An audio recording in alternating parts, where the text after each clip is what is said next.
अनुजा अग्रवाल जी, नई दिल्ली से। राधे राधे हरिवंश। राधे राधे महाराज जी। महाराज जी, मैं विगत कई वर्षों से अपनी भांति भांति की दुविधाएं और जिज्ञासाओं को शांत करने के लिए एक गुरु की खोज में थी। पिछले 6 महीने से मैं आपके प्रवचनों को सोशल मीडिया पर सुन रही हूँ और अपने जीवन में उतारने का लगातार प्रयत्न कर रही हूँ। महाराज जी, आपको प्रत्यक्ष देखने और सुनने के लिए हृदय काफी व्यथित था। भगवान की कृपा से आज मुझे ये सौभाग्य मिला। महाराज जी, मेरा प्रश्न यह है कि माता पिता का अपने बच्चों के प्रति कर्तव्य को लेकर है। आजकल बच्चे शादी की आयु होने के बाद भी अपने करियर के कारण शादी के लिए तैयार नहीं हैं। ऐसे में माता पिता का क्या कर्तव्य होना चाहिए? क्या उनको स्वतंत्र या जैसे? क्या इस तरह के उत्तर देने की हमारी अब योग्यता नहीं है। हमें लगता है हमारा एक एक क्षण श्यामा श्याम के ही विषय में, प्रभु के चिंतन में ही जाए, ये व्यवहार है। अब धर्म को कौन मानता है, कौन जानना चाहता है? कौन जानना चाहता है धर्म? नए बच्चे, छोटे छोटे बच्चे आचरणहीन होते चले जा रहे हैं। क्या उस पर बोले, मतलब ये प्रश्न अगर कहो तो लाखों बार ये प्रश्न होते रहते हैं। माता पिता को तब माने जब उनको धर्म का पता हो ना। धर्म का क्या पता है? ब्याह की तो तब सहमति हो ना जब उसके भाव में धर्म हो ना। क्या ब्याह का मतलब केवल इतना ही समझा जाता है, परस्पर शरीर संयोग? वो तो हो रहा है। वही माता पिता जो पूर्व के वो इस बात को कैसे जाने? जहां एक बार पति का वर्ण कर लिया गया तो आजीवन निर्वाह की योग्यता होती थी। धर्म का कभी दूसरे, चाहे वो देवता ही क्यों ना हो, दूसरे की तरफ देखकर मन कभी ऐसा गंदा भाव सोच ही नहीं सकता। देखा है ना, बूढ़े बूढ़े जनों को देखा है, बूढ़े फिर भी इतना, मतलब कितनी मर्यादा, कितना। अब आज जो तुम कह रहे हो कि खुली समाज है, तो आप देख लो खुली समाज का स्वरूप। अभी आपके वीर परिपक्व होने की अवस्था नहीं आई, आपने ब्रह्मचर्य नष्ट कर दिया, अब आपका जीवन होगा क्या? वैसे ही मन बदमाशी करता है, तुमने और खुली छूट दे दी, पवित्रता ही नहीं रह गई जीवन में। तो ना माता पिता को मानेंगे, ना धर्म को मानेंगे, ना ग्रंथ को मानेंगे, ना भगवान को, और फिर आगे चल के डिप्रेशन की गोलियां लेंगे। क्योंकि धर्म तो धर्म है। जब तुम्हारा अधर्माचरण है वो फलीभूत होगा तो तुम डिप्रेशन में पड़ जाओगे। ना कोई तुम्हें बचाने वाला मिलेगा, ना कोई समझाने वाला मिलेगा, पशु की तरह तुम्हारा जीवन व्यतीत हो जाएगा। अब जिसने 10 बच्चों से मित्रता की है वो पातिव्रत धर्म से रहेगी। जिसने 10 बच्चियों से मित्रता की है वो एक पत्नी व्रत रहेगा। हम तो मतलब कैसे बोले? हम फिर गांव का एक दो बात सुनाते हैं। गांव के जब ऐसे बच्चे उदंडता करते थे ना, बोले इश्क करते करते दिल धतूरा हो गया, चांद पे जूता पड़ा तो इश्क पूरा हो गया।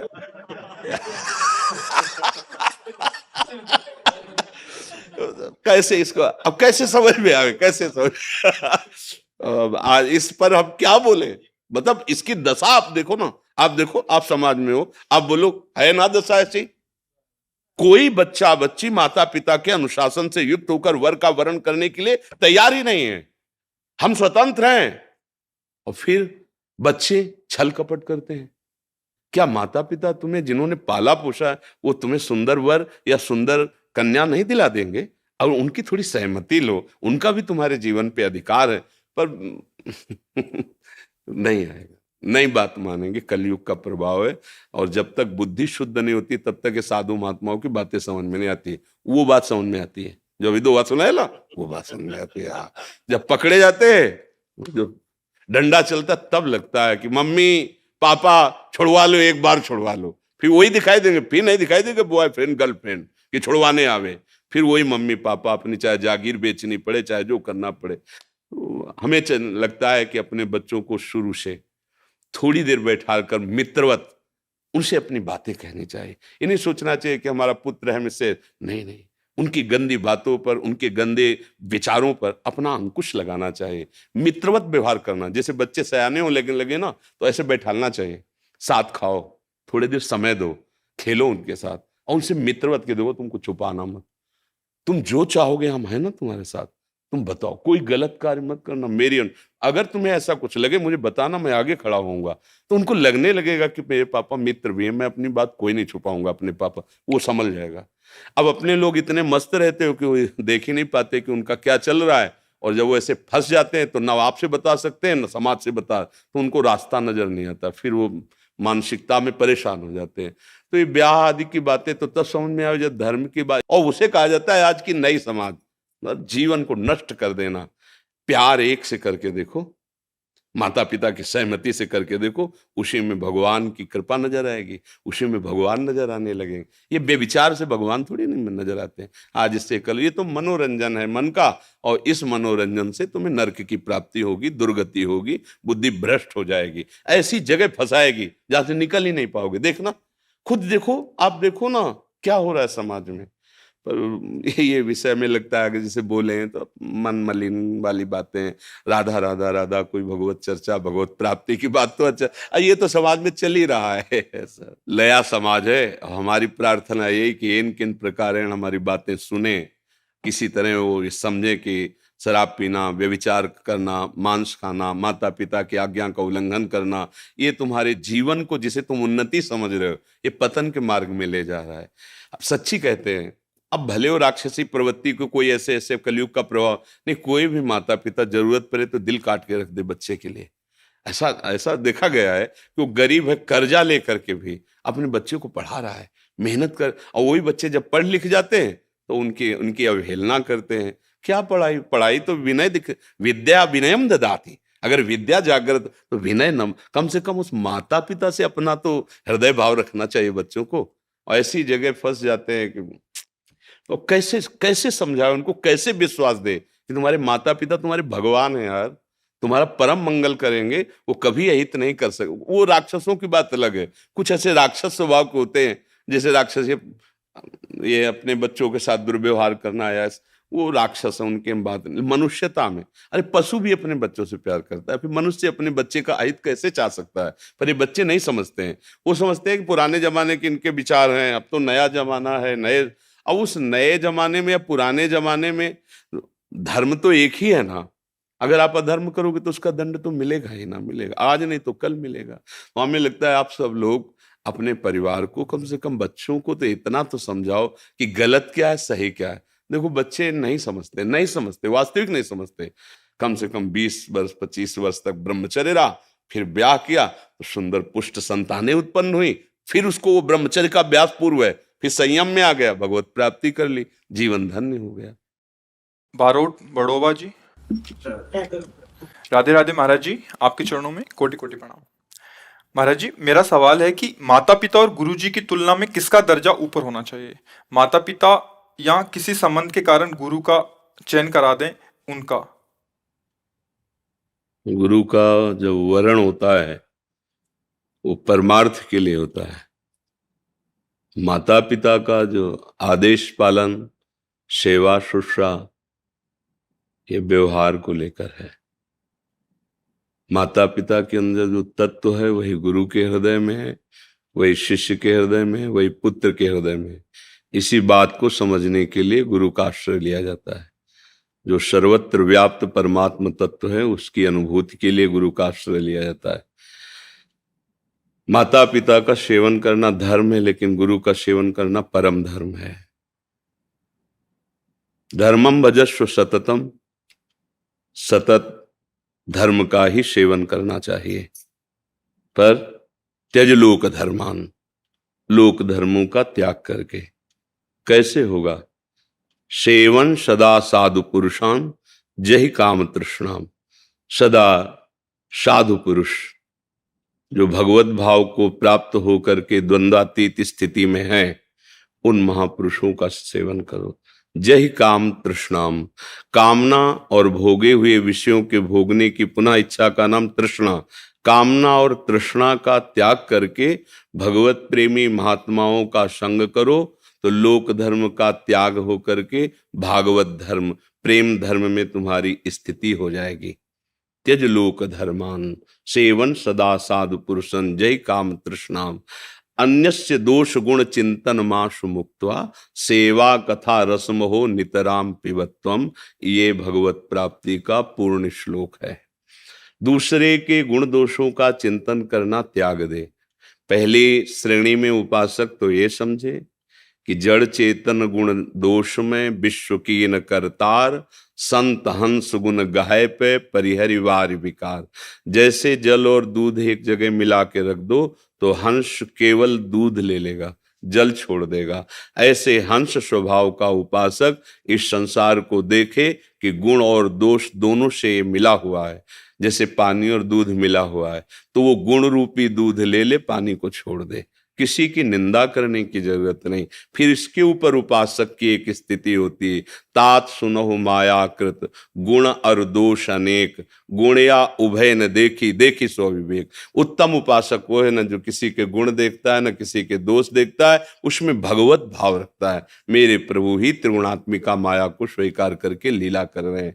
तो गुरु का वर्ण होता है परम धर्म की प्राप्ति के लिए। धर्म का त्याग परम धर्म की प्राप्ति के लिए अनिवार्य है। सर्वधर्मान परित्यज्य माम एकम शरणम ब्रज। तो जब हम व्यवहार लीला में हैं तो माता पिता के अनुशासन में, उनकी आज्ञा के अनुसार सेवा करते हुए चलें। जब हम उसी व्यवहार से परमार्थ की यात्रा करेंगे तो बिना ही विचार करी शुभ जानी, गुरुदेव भगवान की जो आज्ञा, तस्मात् शास्त्रम प्रमाणम ते कार्याकार्यो व्यवस्थितो, शास्त्र प्रमाणित मर्यादा धर्म के अनुसार जो उनकी आज्ञा है, फिर प्राणपण से करना चाहिए। फिर उसमें ये नहीं सोचना है कि मेरी मम्मी क्या कह रहे हैं, फिर पापा क्या कह रहे हैं, क्योंकि ये त्यज लोक धर्मान सेवन सदा साधु पुरुषन जय काम तृष्णा। यदि आपके अंदर लोक व्यवहार धर्म में ही स्थिति, तो माता पिता प्रथम गुरु, उनकी आज्ञा का पालन करो। यदि आप परम धर्म की प्राप्ति के लिए कमर कस ले तो जननी जनक बंद सुत दारा, तन धन धाम सुहृद परिवारा, सबकी ममता ताग बटोरी, मम पद मन बांध बरडोरी। ये होता है सदगुरु के द्वारा।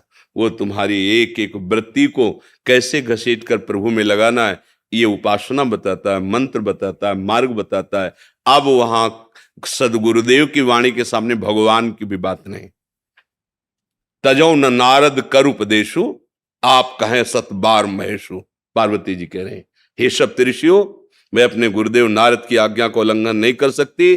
जिनकी मैं उपासना करती हूं, मेरे महेश्वर भगवान शिव 100 बार आकर के कहें तो भी मैं अपने गुरुदेव की आज्ञा को उल्लंघन नहीं करता। आप कहें 7 बार महेशु। इसलिए शास्त्र प्रमाणित और महापुरुषों द्वारा सम्मानित जिन सदगुरुदेव का वर्ण किया, वो परमार्थ के लिए, वो कोई व्यवहार नहीं है।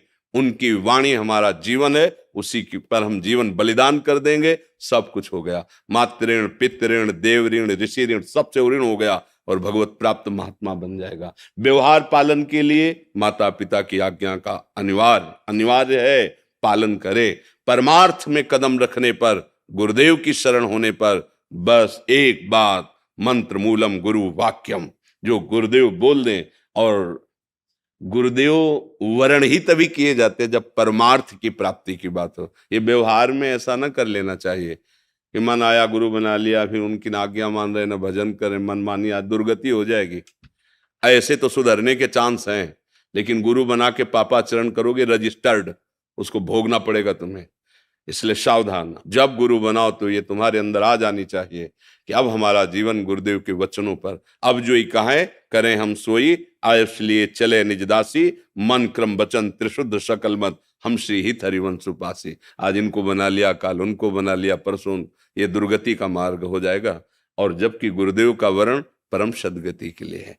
गुरुदेव के मंत्र मूलम गुरु, गुरुदेव के वचन स्वीकार कर लो, सब कुछ बड़ा आश्चर्य में जीवन हो जाएगा जिस दिन वचन स्वीकार कर लोगे। एक गुरुदेव भगवान की सेवा में शिष्य रहते थे, तो गुरुदेव को भगवान से बढ़कर शास्त्रों में भी कहा गया और भाव में भी रहता है कि भगवान तो है ही, हमारी दुर्गति नहीं रुकी। जब वही भगवान गुरुदेव रूप में आए तो अब दुर्गति हो नहीं सकती। इसलिए गुरु साक्षात पर ब्रह्म, या मोते ही अधिक गुरु ही जी जानी, भगवान ने आज्ञा करी। वो ऐसी सेवा में तत्पर रहते थे। संतों के प्रति वैसा भाव नहीं था जैसा गुरुदेव चाहते थे। तो एक दिन उनका बेटा, कहाँ जा रहे हो? तो उनका भिक्षावृत्ति के लिए जा रहे हैं। पहले होता था कि 10-5 गांव में जाके अन्न मांग के ले आए, 2-4-6 महीने उसी से भरण पोषण, फिर मांग के ले आए। तो कुटिया आश्रम होती थी, आए हुए अतिथियों की सेवा भी बनती थी। तो भिक्षान्न लेने के लिए जा रहे। उनका फिर लौट के आओ, हम तुमको एक बात बताना चाहते हैं। उनका गुरुदेव जैसी आ गया। 10 दिन तो लगे ही, कई गांवों में जा जा करके अन्न एकत्रित करना, लान। जब लाए तो देखा भीड़ लगी थी। तो उनका भीड़ कैसी आश्रम में? उनका आपके गुरुदेव पधार गए। उनका ऐसा हो ही नहीं सकता। उनका तो लौट के आओगे, हम बात बताएंगे, ऐसे कैसे जा सकते? अरे बोले वो उनका विमान सजाया जा रहा है। तो नजदीक गए, भिक्षान्न रखा, साष्टांग प्रणाम किया और कहा, गुरुदेव आपने कहा था लौट के आएंगे, बताएंगे, आपके वचन कभी मिथ्या नहीं हो सकते, आप सत्य स्वरूप हैं, आप बताइए क्या कहना। उठ के बैठ गए, भक्तमाल में है चरित्र। उठ के बैठ गए और कहा, बेटा हम कहना चाहते थे कि जैसी तुम गुरुदेव में बुद्धि रखते हो ऐसे ही सवै संत गुरुदेव हैं, व्यासे या प्रतीत, सब संतों में ऐसी भावना रखो। तो बोले, गुरु जी फिर इसका प्रमाण तो आप ही दे सकते हैं, 1 वर्ष रुकिए और 1 वर्ष में संतों की सेवा करता हूं, और आपको जब ऐसा लगे कि हाँ आपकी आज्ञा का पालन करने की सामर्थ्य आ गई, तो आप चाहे अंतर्ध्यान हो जाए चाहे विराजमान रहे, पर 1 वर्ष आपको देखना हो। 1 वर्ष तक गुरुदेव विराजमान रहे। सत्य में बहुत अपने गुरुदेव पर ब्रह्म भाव कर पाना ये बहुत कठिन बात। हम एक पाषाण पर, पाषाण विग्रह पर, काष्ठ विग्रह पर या छवि पर भगवत भाव कर सकते हैं, लेकिन गुरुदेव पर नहीं, क्योंकि ये छवि आपको आदेश नहीं करेगी कि तुम इस समय धर्म विहीन आचरण कर रहे हो, लेकिन गुरुदेव तुम्हारे ऊपर शासन करेंगे। आज के बाद अगर कभी ऐसा सोचा भी तो फिर समझ अब ये गुरुदेव की, अब वो समझता है गुरुदेव ने अपमान कर दिया हमारा। अगर मान सम्मान गुरुदेव की डांट पर आप जोड़ोगे तो आपने गुरु माना ही नहीं, उनको एक व्यक्ति माना। जैसे माता पिता का थप्पड़ अपमान नहीं होता, उनका प्यार होता है, कहीं ना कहीं वो मुझे सुधारने के लिए बोल रहे हैं। ऐसे ही गुरु हमारे परमार्थ का सृजन करने के लिए हमें डांट सकते हैं, हमें सभा में खड़ा करके वो हमको ऐसा, जिसे अपमान शब्द कहा जाता है, वो ऐसा कर सकते हैं। तो हमारा तन मन प्राण उनको समर्पित मेरा अधिकार ही नहीं है। वो डांटे तो, दुलार करे तो, जो ऐसी भावना से गुरु में समर्पित होता है वही ऊंचाई पर चढ़ता है। श्री स्वामी नारदानंद सरस्वती जी नैमिषारण्य के थे, बहुत ब्रह्मज्ञानी महापुरुष, बड़े पहुंचे हुए, जो भूमिकाओं में ज्ञान की है। उनके एक शिष्य थे विवेकानंद जी, उनका नाम था। सत्संग चल रहा था, 10,000 लोग वचनामृत का पान कर रहे थे, तो देखा वो नवीन कपड़े पहनकर आए, तो देखा, तो नजदीक आए, प्रणाम किया और बैठ गए। कथा रोक दी और एक शिष्य को बुलाया, गौशाला का गोबर गीला कर दो, और कहा जाओ भाई विवेकानंद, एक डलिया में लकड़ी की गोबर भर करके यहाँ खड़े हो जाओ आके। अब वहां आज्ञा उल्लंघन तो हो ही नहीं सकती। अब वो सब गोबर टपक रहा है ऐसे। जितनी देर सत्संग हुआ तितनी देर खड़े रखा, फिर दृष्टि डाली, कोई रोष नहीं, कोई शोक नहीं, वही प्रसन्नता। उनके बाद वही वहां के अधिकारी बने, नैमिषारण्य के श्री नारदानंद सरस्वती जी। शिष्य तभी अधिकारी होता है जब देह भाव उनके चरणों में समर्पित हो जाए, अंतःकरण की एक एक वृत्ति उनकी आज्ञा में हो जाए, स्वभाव बन जाए गुरु की आज्ञा का पालन करना। ये तीन ही शरीर बांधे हुए हैं, स्थूल सूक्ष्म कारण। अगर स्वभाव सहित गुरुदेव को समर्पित, तो ब्रह्म रूप था, ब्रह्म रूप है, ब्रह्म रूप रहेगा, ऐसा अनुभव हो जाएगा। उससे कोई नई चीज थोड़ी हुई है। और यही अनुभव करने के लिए गुरु का वर्ण किया जाता है। माता पिता लोक व्यवहार धर्म में है, जो परम धर्म है, उसमें यदि वो हमें भजन का आदेश करते हैं और हमारी बुद्धि भगवत बुद्धि हो जाए, तो उससे भगवत प्राप्ति हो जाएगी। अगर वो उनका आदेश व्यवहार परक है और भगवत भाव विरोधी है, तो तजो पिता प्रहलाद, विभीषण बंधु, भरत महतारी, गुरुबल तजो, कंत ब्रज बनितन भे मुद मंगलकारी। जाते होए स्नेह राम पद, ये तो मतो हमारो। जिससे भगवान से प्रेम हो जाए, ये जीवन भगवत स्वरूप हो जाए, वही कार्य करने के लिए भेजे गए हैं। और वो माता से हो जाए, पिता से हो जाए, गुरु से हो जाए, जिसके संग से। और जाके संग कुमति मति उपजय करत भजन में भंग, तो फिर तजो मन हरि विमुखन को। फिर वो कोई हमारा संबंधी नहीं है। इस जन्म में घाटा नहीं लेना हमें, इस जन्म में हमें परम धनी होना है। नाम जप करते हुए गुरुदेव के आदेश अनुसार परम तत्व में जो हमारा स्वरूप है उसमें स्थित होना है। अब हमें व्यवहार की सत्ता नहीं रखनी। अगर ऐसे चलोगे तो अभी अवसर निकल जाओगे, नहीं आगे कलिकाल और ऐसे जाल फैला देगा, सोच भी नहीं पाओगे कि भागवत धर्म क्या है, भगवत मार्ग क्या है। केवल बातें रह जाएंगी, आचरण नहीं। भगवत प्राप्ति बातों से नहीं होती। हाँ, सत्संग सुना, उसका मनन किया और उसको आचरण में उतारा। अगर मनन नहीं तो पूरा सत्संग अधूरा, वो विशेष लाभदायक नहीं।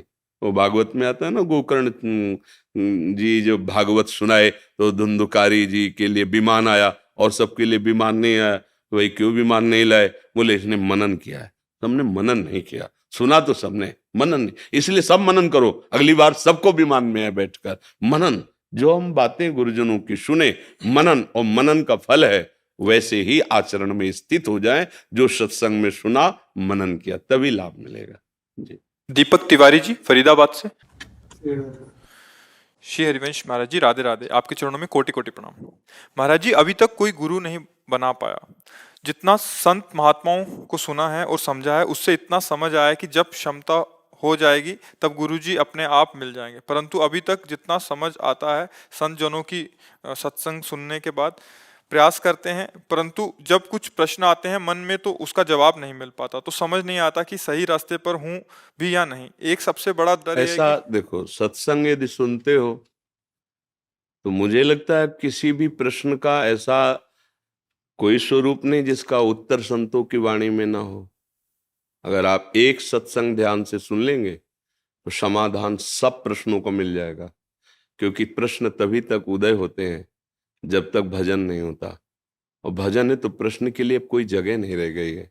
हमें जो गुरु जनों की वाणी से सुनने को मिला कि किसी भी तरह प्रभु के नाम में लग जाए, प्रभु की आराधना में लग जाए, बुरे आचरण न करे, बुरे विचार को दबाए, उसको नष्ट करे, अब और कौन सी बात रह गई।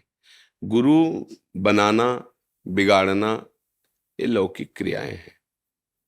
गुरु बनाया नहीं जाता, उनकी बात मान लो वही गुरु हो गई, वही परम पद में पहुंचा देगी। सब कुछ कर लिया हमने, हम गुरु की बात नहीं मान रहे तो क्या कल्याण हो जाएगा क्या? गुरु शिष्य अंध बधिर कर लेखा, एक न सुनई एक ने देखा, हरे शिष्य धन शोक न हरे, सो गुरु घोर नरक में परे। और गुरु आज्ञा को उल्लंघन करने वाला गुरु द्रोही शिष्य त्रिकाल में कभी सुखी नहीं हो सकता। तो दोनों जगह बात पाई जाती है कि जो प्रभु की वाक्य है, आचार्यों के वचन है, गुरुजनों की वाणी, वो मान लेना ही गुरु मानना है। गुरु बनाना कोई एक क्रिया नहीं है, क्रिया करने से कोई गुरु बन नहीं जाता है। गुरु के वचनों को मानना ही गुरु महिमा को स्वीकार करना है। वचन ना माने तो हजारों लोग कंठी बंधा लेते हैं, तिलक ले करके मनमानी गंदे आचरण करते हैं। गुरु उनके आचरणों को देख करके दुखी होते हैं, जलते हैं कि देखो तुमने इसलिए गुरु मंत्र लिया था, पर वो सुधरने की चेष्टा ही नहीं करते, उनकी बात ही नहीं मानते। तो क्या वो गुरु शिष्य हैं? क्या ये संबंध ठीक है? नहीं ठीक है। आपने एक बात सुनी गुरु की और उस पर चल दिए तो आप कंठी बंधवाओ या न बंधवाओ, जिस संत की वाक्य सुनी वो गुरु वाक्य ही तो है, चल दिया, आप भगवत प्राप्त हो जाओगे। आगे आवश्यकता होगी वो खुद आके स्वीकार कर लेंगे, आपको ढूंढने की जरूरत नहीं पड़ेगी, बात माननी पड़ेगी। श्रवण सुजस सुनियायऊ, भगवान का यश सुन करके ही शरणागति का भाव प्रकट होता है। भगवान का यश किसी भगवत प्रेमी महात्मा के ही मुख से निकलता है। तो अगर किसी भी संत के वचन सुने तो गुरु नहीं और कौन है? हम उसकी बात मान ले, हमारा परमार्थ की यात्रा शुरू हो जाएगी। फिर प्रगट में आके जो उनको लीला करनी हो खुद स्वीकार कर लेंगे। हमारा कार्य है आज्ञा पे रहना, और सबसे बड़े गुरु हृदय में बैठे हैं। आप उनकी आज्ञा पालन कीजिए। वो कहते हैं ये नहीं करना चाहिए, आप मानते हैं, वही कर बैठते हैं जो मन कहता है।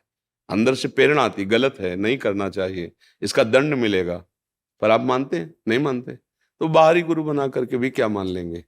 ऐसे ही है, लाखों लोग शिष्य बन जाते हैं। गुरु बनाना बहुत सरल है, लेकिन गुरु की मानना यही खास बात है। गुरु मानने वाले तो हजारों मिल जाएंगे, लेकिन गुरु की मानने वाला कोई बिरला ही होता है, और वो बिरला भगवत प्राप्ति निश्चित कर लेता है। गुरु की कहाँ मानते हैं, बिल्कुल। फिर वो केवल एक व्यवहार हो जाता है कि ये गुरुदेव हैं, वो शिष्य हैं, कुछ उसमें रंग नहीं आता पक्का। मुझे यही प्रार्थना है आपसे करनी कि कौन सी बात है ऐसी जो आप जानते ना हो। क्या आज तक नहीं जाना कि भगवान का नाम सत्य है? सच्ची बताना। महाराज यही एक्चुअली यही प्रश्न था थोड़ा, जो मुर्दा लेके कभी गए हो? हाँ, बोलना सुना है वहां जो मुर्दे के साथ बोला जाता है, राम नाम सत्य, नहीं सुना है? क्या इस पर विचार नहीं किया?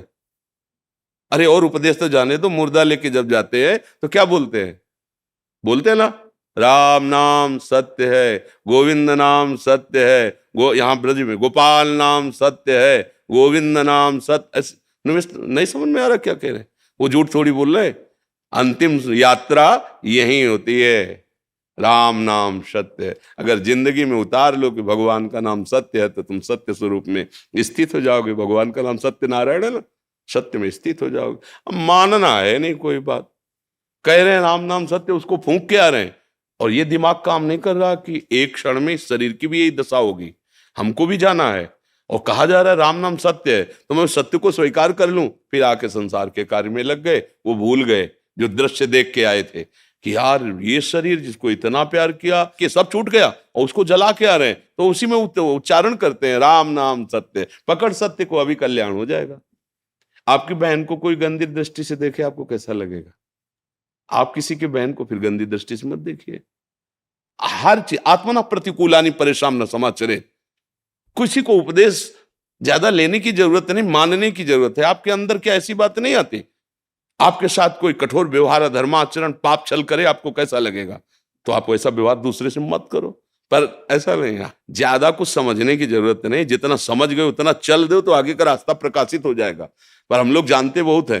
अगर आपसे हाथ जोड़कर पूछ ले कोई एकांत में कि आप बता सकते हो कल्याण कैसे होगा, तो टेप रख दो, आप वो प्रवचन करो कि उसका कल्याण हो जाए, बिल्कुल पक्का, ऐसा आपको ज्ञान है। कोई भी ऐसा है, हम गांव में देखा है, बोले भैया 4 दिन की जिंदगी है, पर उल्टा मौज ले लो, मरना तो है ही है।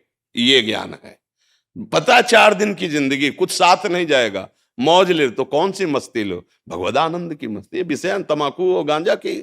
अरे विषयानंद तो छूट जाएगा भैया, इसका अस्तित्व ही नहीं है। ये तो केवल भ्रमात्मक अपने समय को नष्ट करने के लिए माया ने पीछे लगाया है। भगवदानंद 4 दिन की जिंदगी, सबको पता है मरना है। और सत्य क्या है? मानो या ना मानो, तुम कहीं ना कहीं मानते हो नहीं, सबके शरीर में उस सत्य का प्रकाश जब अंतर्हित हो जाता है, तो उन शरीरों को जला देते हो, चाहे प्यारी पत्नी हो, चाहे प्यारी पति, चाहे पुत्र हो, चाहे माता हो, कोई भी हो। इसका मतलब तुम सत्य से प्यार कर रहे थे जो सबके हृदय में विराजमान है, पर मानते नहीं हो। जान रहे हो, मान लो, उतार लो, तो महात्मा बन जाओ। एक शब्द केवल गोस्वामी जी की पत्नी ने बोला था कि जितना इस चाम पे तुम प्यार करते हो, उतना राम से करते तो महान बन जाते। दूसरे उपदेश की जरूरत नहीं बनी। वहीं से कदम पीछे किए, राममय हो गए, ब्रह्म स्वरूप हो गए। उनकी वाणी पढ़ के देखो, ज्ञान, वैराग्य, भक्ति सब समाई हुई है। बिल्व मंगल जी चिंतामणि वैश्या में आसक्त थे, बस एक बार का तिरस्कार भगवान से मिला दिया। हेट, अब अर्थ नहीं तेरा, निकल। अरे संसार ऐसा स्वार्थी, जिसके लिए सब कुछ दे दिया, वो अब अर्थ ना होने का पहला प्रणाम जब भगवत साक्षात्कार हुआ तो चिंतामणि जी को किया है कि गुरु स्वरूप यदि आप हमारा तिरस्कार न करती, तो ये कृष्ण मार्ग न खुलता, ये भगवत मार्ग न खुलता। भैया सबको ज्ञान है, बोलो आपको ज्ञान है कि नहीं? सच्ची बताओ। अगर आपसे हाथ जोड़ के पूछे कि भैया कल्याण हमारा कैसे होगा, तो आप बता सकते हो, पूरा प्रवचन दे सकते हो, पक्की बात, पूरा प्रवचन दे। देखो बात तो यही सही है, संसार झूठा है, भगवान सत्य है, ये सब कोई हम देखा है गांव में बोलते हुए।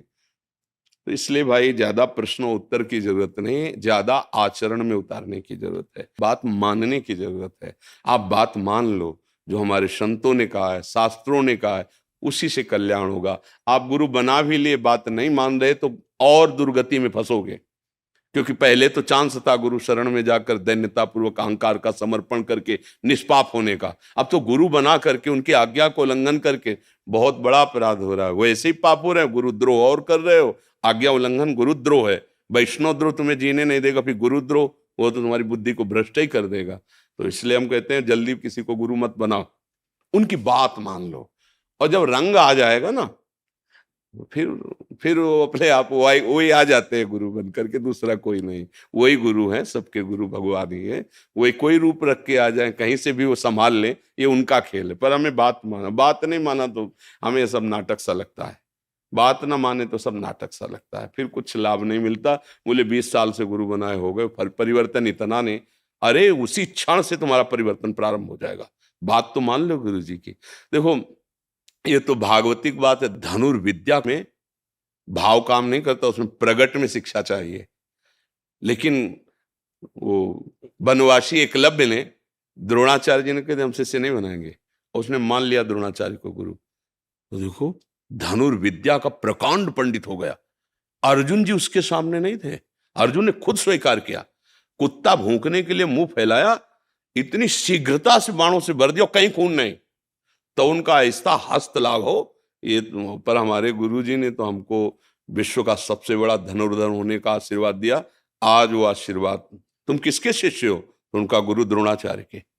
अब कभी नहीं देखा हमने, तो उनका चलो हम दिखाए, अपनी कुटिया में दिखाया, मिट्टी की मूर्ति बनाई हुई आराधना। बोलो मिट्टी की मूर्ति से इतना बड़ा धनुर्धर बन गया, मतलब गुरु यहां भी बैठे हैं। मान लिया तो यहीं से विद्या का प्रादुर्भाव हो गया। मान लिया, द्रोणाचार्य जी ने नहीं माना कि तू मेरा शिष्य है, लेकिन शिष्य ने मान लिया आप हमारे गुरुदेव, तो धनुर्विद्या अपने आप पहुंच गई। द्रोणाचार्य जी को भी पता नहीं। समझ रहे ना? मानना, गुरु की बात मान ले, गुरु को हृदय में बैठा ले, हो गए। बाहरी ये लीला करके और फिर मनमानी आचरण करे तो कल्याण तो नहीं होना है, वो नाटकबाजी भले चले। तो सत्य वस्तु को सुनो और उसको जीवन में उतारो, यही गुरु है। सच्चा गुरु का स्वरूप यही है, उनके वचन मान लो, बस मंगल हो जाएगा।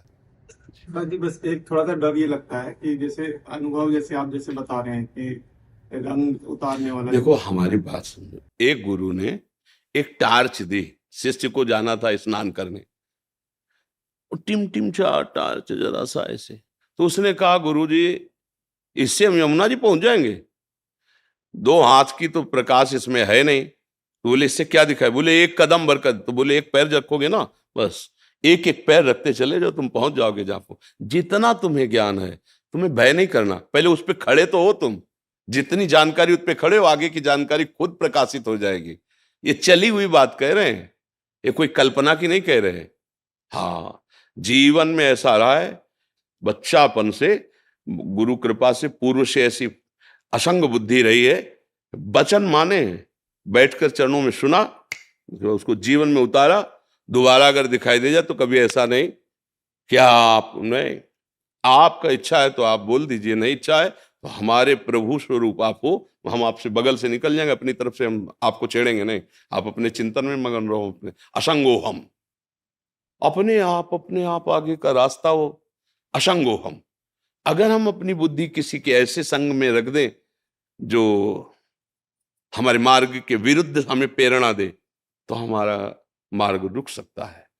तो जित संग दोषा, जितना हम जानते उतना खड़े हुए तो आगे का रास्ता अपने आप जगत गुरु ने दिखा दे, ये है, ये, और लक्ष्य तक पहुंचा देते हैं।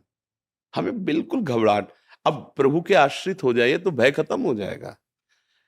सब में भगवत भावना आए बिना ना तत्व ज्ञान होता है, ना प्रेम होता है। पहला प्रश्न का परमार्थ का समाधान है सब में भगवत भावना हो, सब में भगवत स्वरूप का अनुभव कर, चाहे जितना जो कुछ कर लो। इसके बाद आएगा जो प्रेम है या आत्म तत्व की उत्तम भूमिका जो बोध की है, ज्ञान की, वो इसी में रहेगी। सबसे पहला प्रश्न है, समाधान करो, एकमात्र सच्चिदानंद प्रभु के सिवा कोई नहीं है। करो। कोई गाली दे रहा है, कोई व्यभिचार कर रहा है, कोई उत्तम कार्य कर रहा है, कोई अदम कार्य कर रहा है, कोई सम्मान दे रहा है, कोई अपमान कर, सब जगह लगाओ, वही है वही। ये हम अपनी बात नहीं करें, शास्त्र की बात। मत्ता पर तरम नान्यत किंचिदस्ति धनंजय, मेरे सिवा भगवान श्री कृष्ण कुछ और नहीं। अब अनुभव करो इस बात का, अनुभव कर लिए तो जीवन मुक्त हो गए, नहीं तो यदि ऐसा कर रहा है ऐसा कर रहा है, बुद्धि स्वीकार ही नहीं करेगी। जितना जानते हो चलो और नाम जप करो। हर संत गुरुदेव हैं, कहां से हमारे गुरुदेव बोल पड़े हमें पता नहीं, हमें पहचानना अपनी गुरुवाणी को, जहां से तो अरे प्रभु आप इधर आकर के बोले। हमें अपने गुरु पर ही आसक्त रहना है। कहीं से भी हम सत्संग सुने, कहीं से भी हमें अपने गुरुदेव पर, मेरे गुरुदेव सर्वसाक्षी सबके हृदय में है, बस वही बोल रहे हैं, दूसरा कोई है नहीं। अब चलो तब समझ में आएगा। ठीक है। आपको प्रदत्त जो कई चीजें भगवान ने दी है आपकी विशेषता, तो वो वाकई सभी को प्रसन्नता देती। जैसे कि हम सुनाए तो भगवान स्वामीनारायण ने भी अपने वचनामृतों में कहा कि हरिनाम संकीर्तन का बार बार जिक्र होना अपने वचनामृतों में। आपके जीवन में हमें बखूबी इसका दीदार और दर्शन होता है। जंग है लोहे की कोई कीमत नहीं होती है, पारस की कृपा है कि छू जाए तो सोना बना दे। ऐसे ही आप संतों की चरण रज जो है, महापुरुषों की चरण रज जो है, वही जीवन का परिवर्तन कर दिया। नहीं तो जंगहाल हुआ था, ये जीवन जंगहाल हुआ था। और पारस मणि की कृपा हुई, छू गया तो स्वर्ण आभूषण बन गया। वो स्वर्ण बन गया जो देव आभूषणों के योग्य, माथे पे मुकुट कुंडल के काम नहीं, वो जंगहाल हुआ था। मस्कई करें बिरंची अजय मसकते हैं। अपने स्वामी, अपने करुणा में प्रभु की महिमा का क्या वर्णन करूं। किसी योग्य नहीं हूं, शरीर से तो असमर्थ, क्या ज्ञान विज्ञान, उस ज्ञान समुद्र प्रभु के आगे क्या ज्ञान। बस ये है कि पुकारा, पकड़ ली बाह। अब ये जो कुछ भी है उनकी बाह पकड़ने का है। करे करावें आप सब, जने बढ़ाई दे। ये पर्दे के पीछे आप कर रहे, और ये बाहर से पर हमें पता है ना, हमें पता है कि करे करावे आप सब, जने बढ़ाई दे। अरे भाई क्या, अरे अरे साउंड में कुछ नहीं है, जो चिप लगी उसको देखो, चिप जो लगी है ये साउंड है। केवल केवल संतों की कृपा, गुरुजनों की कृपा। नहीं तो जब गोस्वामी जी को सम्राट अकबर ने ताज उतार के चरणों पे रखा ना, तो आंसू आ गए गोस्वामी जी के। तो उसके चले जाने के बाद निज जनों ने कहा, प्रभु क्या ये इस बात के अश्रु थे कि बादशाह आपको प्रणाम कर रहा है? कहा नहीं नहीं, जब तुलसी राम के हाथ बिका नहीं था तो कोई दरवाजे पे नहीं खड़ा होने देता। अभागी है, जन्म लेते ही माँ और सेवा करने वाली दासी भी मर गई। अगर ये खड़ा रहेगा तो कोई न कोई दुर्घटना हो जाएगी, हटाओ इसको। कवल नहीं मिलता था। आज तुलसी राम का है तो बादशाह ताज उतार के रख रहा है। बात इतनी कि वो जंगहा लोहा भी मुकुट बन के माथे पे चमकने लगा। बोले कारण, बोले पारस मणि। ये भगवत भाव में डूबे हुए संत जनों की करुणा दृष्टि, वो जो कुछ है उनकी दृष्टि का, उनकी चरण रज का प्रताप है। जय श्यामा श्याम की जय। राधा। शीर्वेश महर्षि, महर्षि आप चिन्मयानंद बापू जी हैं, आप हरि चर्चा करते हैं और बहुत जी से भक्त आज इनके वचनामृत का पान करके इस मार्ग पे आगे बढ़ रहे हैं। महर्षि जी। आपके कोई आशीर्वचन वचन महर्षि? हाँ, हमारी तो सबसे यही प्रार्थना है कि देखो, भगवान का आदेश है, मच्चित्ता मदगत प्राणा बोधयंता परस्परम। अगर हमारे अंदर ऐसा रहेगा कि हमारे उपदेश से सबका कल्याण हो रहा है, तो हम अभी उपदेश देने लायक ही नहीं हुए।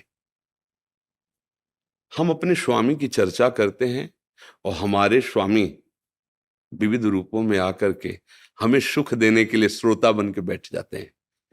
फिर हमारी योग्यता होगी। जब तक ऐसा भाव नहीं आएगा, तब तक हमारे अंदर योग्यता नहीं है कि हम किसी के स्वभाव का परिवर्तन कर सकें। तो हम भगवान की आज्ञा का स्वरूप समझें। मच्चित्ता मदगत प्राणा, मेरे चित्त वाला, स्वयं निरंतर भगवत चिंतन, मुरारी पादार्पित चित्तवृत्ति। और मदगत प्राणा, जैसे प्राणों का पोषण जल और वायु और अन्न से होता है, ऐसे भगवत लीला गायन, भगवत लीला श्रवण और भगवान नाम जप, ये हमारे प्राणों का पोषण हो। फिर बोधयंता परस्परम, फिर सामने जो बैठे हुए भगवत स्वरूप हैं, उनसे हम अपने ही प्रभु की चर्चा करके अपनी वाणी को पावन करते हैं, अपने हृदय को निर्मल करते हैं। स्वांता सुखाय तुलसी रघुनाथ गाथा। हमारा कभी ये भावना है कि मैं जगत मंगल कर रहा हूं, क्योंकि जगत मंगल स्वरूप भगवान है। पहले हम ये अनुभव करें, सर्वत्र मेरा प्रभु विराजमान है। फिर जो भगवत चर्चा होगी, वो एक एक शब्द हृदय में जा करके मंथन कर देगा और उसको बलात् भगवत मार्ग में खड़ा कर देगा, क्योंकि वो शब्द आपने सिद्ध कर लिया है।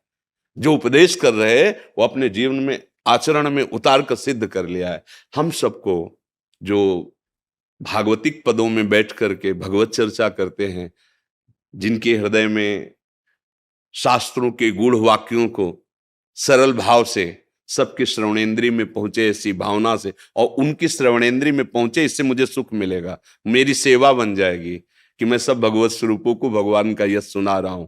ये सावधानी रखनी चाहिए कि कभी भी हमारा मन प्रभु की सेवा किसी भी प्रलोभन में फिसले नहीं। क्योंकि जब हम धर्म के पूज्य पद पर बैठते हैं तो हमारा बहुत सावधानी का विषय बन जाता है कि हमारे द्वारा कोई भी ऐसा आचरण ना प्रस्तुत होने पावे जो हमारे उपदेश के खिलाफ हो। जो हम ही उपदेश करते हैं, उसी उपदेश के यदि खिलाफ हमारा कोई आचरण हो गया तो हमारे उपदेश का रंग नहीं चढ़ पाएगा। मन में जो चल रहा है वही वाणी में, और जो वाणी से निकला है वही आचरण में देख लो। वही अगर तीनों मिल जाएं, मन, वाणी और आचरण, तो उसी महात्मा का नाम है जगत मंगल स्वरूप, तीर्थराज स्वरूप, तीर्थी कुर्वन्त तीर्थादि। वो महात्मा चाहे पैंट शर्ट पहने और चाहे धोती कुर्ता पहन ले, चाहे लाल पीले पहन ले, ये बाहरी वेश है, उद्देश्य वही हो गया जो एक महात्मा का होता है। इसलिए हमें सदैव जीवन भर सावधान रखना है। हम एक सेवक हैं जो अपने स्वामी का यश गान करके स्वामी को सुख पहुंचा रहे हैं। उसमें कोई लाभ ले रहा है, कह रहा है गुरुदेव आपकी कृपा से हमारा जीवन सुधर गया, ये स्वामी की चतुराई है। मैं भ्रमित नहीं होऊंगा। नाथ, आप कोई भी छद्म वेश लेके आएंगे, गुरु की कृपा से वैसा अंजन मिल गया है, अब नहीं फंसने वाले आपके इस छल वेश में। साष्टांग दंडवत, गुरुदेव आप तो भगवान के अवतार हो, आपने मेरा उद्धार कर दिया, छलिया अब फंसा नहीं पाएगा तू, क्योंकि गुरु की कृपा है। मैं जानता हूं केवल तू ही तू है, तू ही तू है। नहीं तो मान छू नहीं पाएगा। मान नहीं छू पाया तो आप निकल गए, क्रॉस कर गए। निर्माण अमोहा जित संग दोषा अध्यात्म नित्या विनिवृत्त कामा। अगर हम भगवत कथा को भगवत प्रसन्नता का हेतु बना लें और प्रभु हमसे प्रसन्न हो जाए तो हमारे लिए दुर्लभ क्या रह गया? सब कुछ प्राप्त हो गया।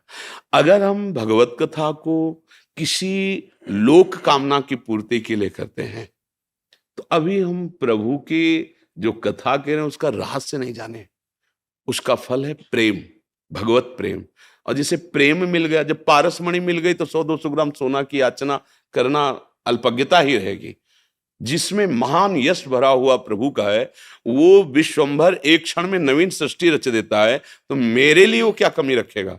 अगर वो मुझे ऐसे रखना चाहता है कि मैं एक रोटी खाऊं और जीवन भर उसका यश गान करता रहूं, तो मुझे दूसरी रोटी नहीं चाहिए। जैसे आप रखेंगे। अगर हम कहीं अर्थ की मान्यता, मान की मान्यता और लोकप्रिय बनने की मान्यता की, तो हम भगवद यश, भगवद रहस्य को यहां प्रकाशित नहीं कर पाएंगे। और यहां प्रकाशित नहीं हुआ तो टेप में और हम में कोई अंतर नहीं रह गया। जैसे टेप में जो भर गया वो बोल रहा है, ऐसे पढ़ के हमने शास्त्र पढ़ लिए और वो बोल रहे हैं, लेकिन शास्त्र का जो उद्देश्य है वो भगवत साक्षात्कार है, वो निर्विकारिता है, वो द्वंद्वातीत होना है, त्रिगुणातीत होना है। तो मेरी प्रार्थना आपसे ही नहीं सबसे है। हमारे जो धर्म ग्रंथ हैं, जो शास्त्र हैं, उनका उद्देश्य यहां भगवत साक्षात्कार करना है। यहां हमें लोकेषणा, पुत्रेषणा, वित्तेषणा, इन पर विजय प्राप्त करने के लिए ये सूत्र मिले हुए हैं। और जो मंगल गान करते हैं इसमें तो स्वयं का मंगल है और जगत मंगल स्वरूप भगवान का साक्षात्कार है। कभी हमें स्वार्थ गिरा ना पावे, ऐसे हम परमार्थ पे सुदृढ़ रहें। तो गृहस्थी में, साधारण कपड़ों में, इससे कोई फर्क नहीं पड़ता। विभीषण जी कोई भी ऐसा पोशाक नहीं धारण किए हुए थे जिसे कहा जाए संत, लेकिन भगवान उनको कह रहे हैं तुम शारीखे संत प्रिय मोरे धरो देह ने। आप जैसे संतों के लिए मेरा, संत एक स्थिति होती है। तो हम स्वयं भगवान के चरणों का दासत्व स्वीकार करके मंगल में उनके चरित्रों का गान करते हैं, उनकी प्रसन्नता के लिए और अपने सुख के लिए। और जैसे वो हमारा भरण पोषण करते हैं वैसे ही हम रहने के लिए राजी हैं। हमारे द्वारा कभी भी कोई ऐसा आचरण नहीं होना चाहिए जिसमें हमारा मन हमको कोसे, कोई जाने या ना जाने। आप देखो अपना मन धिक्कारता है। अगर अच्छा साधक है तो गलती हो रही, और अगर मलिनता बढ़ गई तो उसी को फिर दंभ कहा जाता है, उसी को फिर पाखंड कहा जाता है। बिन विवेक वैराग भक्ति बिन सत्य नये को मानो, भगवत विमुख कपट चतुराई सो पाखंड है। ये जीवन भगवान यश गायन के लिए मिला, इसी से भगवत प्राप्ति हुई, दूसरे साधन की जरूरत नहीं। जो भगवत यश गाता है ये सर्व समर्थ साधन भी है और साध्य है। ब्राह्मण पत्नियां कोई और साधन नहीं करती थी, वृंदावन से फूल लेकर मालिनी जाती थी, आज गोविंद ऐसी पोशाक धारण किए थे। आज गोविंद ने बकासुर को मारा, आज गोविंद ने अघासुर को सुन सुन करके इतना हृदय पवित्र हो गया कि प्रेम लालसा जागृत हो गई दर्शन की, और उनको साक्षात्कार हुआ। और उनके पति कर्मकांडी सब परिपूर्ण, गायत्री अनुष्ठान सब आदि आदि, लेकिन एक झलक गोविंद की नहीं पाई। इससे सिद्ध होता है भगवत कथा सुनना और भगवत कथा कहना, ये दोनों भगवत प्राप्ति में समर्थ है। बस ऐसे हमारा लक्ष्य है भगवदानंद। अब विषयानंद यहां से लेके ब्रह्मलोक तक फेंके जाए ना तो जलन बढ़ेगी। बात समझना, ब्रह्मादिक के भोग सब विषम लागताई, नारायण ब्रज चंद की लगन लगी जाए। जिसे नव किशोर कोट मनमथ मनमथा ठाकुर के साक्षात्कार की लगन लगी है, उस लगन में ऐसी अगन है कि ब्रह्मा के भोग भी भस्म, कोई आकर्षण नहीं। जैसे बताया ना, आपका लक्ष्य हो 1 अरब रुपया, हम कहें लो 100 रुपया लो यार, मौज करो। आपको कोई पागल हो गया 100 रुपये में? ऐसे मुझे भगवान चाहिए। अब जितना माया का आकर्षण है, इसी चाह से वो नष्ट हो जाएगा। कैसे हम राजी हो गए? विषय भोग निद्रा हंसी जगत प्रीति बहु बात, कैसे अच्छा लग रहा है। जिस गोविंद का हम यश गा रहे हैं, उस गोविंद से आंख नहीं मिला पा रहे, ये हमारी हृदय की जलन होनी चाहिए। हम यश गा रहे, यश प्रवाह कर रहे, पर अंदर से तड़प रहे हैं। रुदु सुस्वरम राजन कृष्ण दर्शन लालसा, अगर ये नहीं हुआ फिर बात नहीं बने। हमारे शास्त्रों में वर्णन आया, 4 वेद कंठस्थ हो, 18 पुराण कंठस्थ हो, लेकिन भगवत प्रीति नहीं, निरंतर भजन नहीं, तो परम पद को प्राप्त नहीं हो पाएगा। कुछ नहीं आता, राम हरि कृष्ण राम हरि कृष्ण राम हरि कृष्ण राधा राधा राधा, उसको सब ज्ञान हो जाएगा और भगवत साक्षात्कार हो जाएगा। इसलिए हमने ऐसे महापुरुषों के दर्शन किए हैं जो इसी भागवत कथा भगवत चर्चा के प्रभाव से ऐसी ऊंची स्थिति को पहुंचे कि हम भी ललचाए। गंगा किनारे थे तो वो उनकी भागवत भी सुनी है, पर उनकी शर्त थी, वो सब कोई निर्वाह नहीं कर सकता। अगर आपने पूछ लिया कितने रुपए लेंगे तो तुम्हारे यहाँ भागवत नहीं करेंगे, ये उनका था। वो भागवत करेंगे, आपको पूछना नहीं। अब आप उसमें फूल चढ़ा दो, रुपया चढ़ा दो, फल चढ़ा दो। उनकी हालत ये हुई कि रात दिन उच्च स्वर से नाम उच्चारण, अशुभ प्रवाह, और एक ही धोती पूरे शरीर में।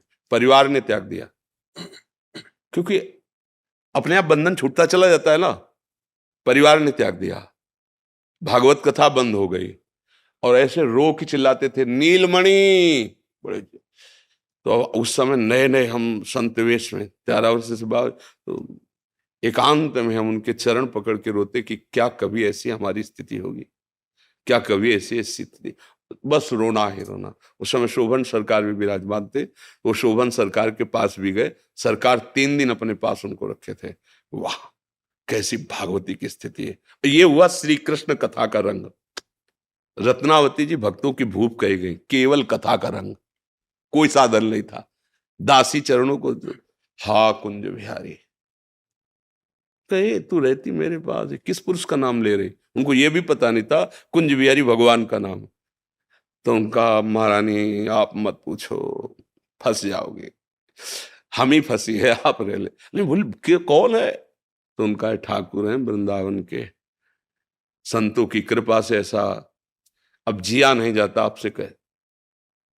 अपने सिराने बैठा लिया और कहा, आज से तू मेरी गुरु, तो सुना प्रभु की चर्चा। तो वो तो वही रह गई और ये महाभाव को प्राप्त हो गई, भक्तों की भूप कही गई। मुंडन करवा के महारानी होकर के संतों के सभा में बैठ गई। माधव सिंह मरवाने का पूरा प्रयत्न किया, कुछ नहीं। ये है कथा का रंग, ये कथा का रंग। हम सब जो भगवत मार्ग के पथिक हैं, हम सबको सावधानी रखनी कि हमारे वचन, आचरण और मन तीनों का मिलान हो जाना चाहिए। कहीं भूल के ऐसा कभी ना हो कि हमारे आचरण से हमारी कथा पर, हमारे भगवान पर और हमारे भगवान के प्रेमी भक्तों पर कोई अंगुली उठाए कि ऐसे होते हैं, ऐसे होते। कभी नहीं, मर जाना स्वीकार है। हम लोगों को ये सदैव ध्यान रखना है कि हमारे तो हम जैसे हैं अपने प्रभु के हैं, लेकिन हमारे द्वारा कोई ऐसा वचन, कोई ऐसा आचरण जिससे हमारे संतों को, शास्त्र में जो सम्मानित महापुरुष हैं, उनको कोई गालियां दे, ऐसा कभी आचरण नहीं होगा। बस यही हमारी प्रार्थना है कि माया के आकर्षण के द्वारा हमसे ऐसे आचरण कराने की वो बलपूर्वक प्रयोग करेगी शक्ति का, हमें भगवान नाम बल से ऐसे कभी आचरण नहीं करने, जिससे हमारे गुरुजनों को, हमारे संतों को, हमारे शास्त्रों को, हमारे प्रभु को कोई ऐसा करे। कुछ नहीं है, सब ढोंग है, आडंबर है। देखो कहाँ कैसा, ऐसा कभी ना होने पावे। ये जीवन भर हम प्रार्थना करते रहे और आप सबसे यही प्रार्थना करते हैं कि अपना जीवन जैसा है ऐसा है, लेकिन आपके वचन से हजारों प्रभु में लग रहे हैं, क्योंकि आप जा जाकर भगवद यश गा रहे। अगर कहीं हमारे आचरण में कमी हो गई, क्योंकि संतों को, भगवत चर्चा करने वालों को हमारे धर्म पे चलने वाले भगवान के समान मान लेते हैं कि हमें भगवद यश मिला, इनसे हमारा जीवन शुद्ध। और जब वहां से कोई श्रद्धा नष्ट करने वाली बात, तो तब हमें ये लगता है कि लाखों की जो श्रद्धा नष्ट हुई, युगों में बनती है श्रद्धा, युगों में कोई ऐसा सामर्थ्यशाली महापुरुष प्रकट होता है जो भजन बल से, भगवद आश्रय से, विषयी आकर्षणों से मन को खींच करके भगवद आकर्षण में लगाता, तब श्रद्धा प्रज्वलित होती है। और अगर आचरण हमारे बिगड़ गए तो अब लाखों की श्रद्धा नष्ट हो जाएगी। लाखों लोग धर्म को आडंबर समझ लेंगे, नाटक समझ लेंगे। यही प्रार्थना, प्राण भले चले जाएं, हमारे धर्म में कोई अंगुली ना उठा पावे, कोई हमारे धर्म को गाली न दे। धर्म का धारण करने वाले जो भगवत प्रवक्ता हैं या जो भगवत मार्ग के पथिक संत जन हैं, हाँ, इनको कभी कोई गाली न दे। हमारे ऐसे आचरण होने, ये माया आकर्षण करेगी, ये इतना सम्मान फेंकेगी, इतने भोग फेंकेगी कि आप मतवाले हो जाओ, पर नहीं, हमारा लक्ष्य मुरली मनोहर, ललित त्रिभंगी, अखिल ब्रह्मांडों का स्वामी, या तो मेरा मित्र बने या मुझे दास बना ले। कोई ना कोई भाव तो होता है ना, हम अपने भाव में स्थित रहे।